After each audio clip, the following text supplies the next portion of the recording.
ప్రభుత్వ చౌక ధరల దుకాణంలో సన్నబియ్యం పంపిణీ చేయగా అధికారులు లబ్ధిదారుల ఇంట్లో సన్నబియ్యం రుచి చూశారు.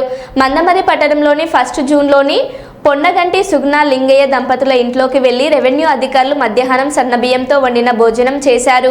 ఇందులో మందమరి తహసీల్దార్ పి సతీష్ కుమార్, డిటి రవీందర్, మండల రెవెన్యూ ఇన్స్పెక్టర్ గణపతి రాథోడ్ పాల్గొన్నారు. ఇందు విషయంపై మండల పోదామా తహసీల్దార్ మాట్లాడారు.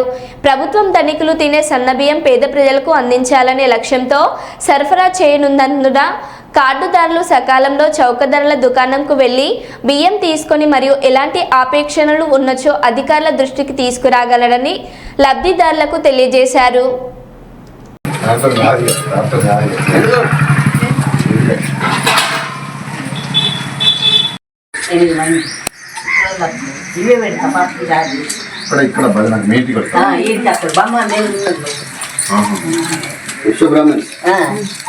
కళ్యాణం శివరాత్రికి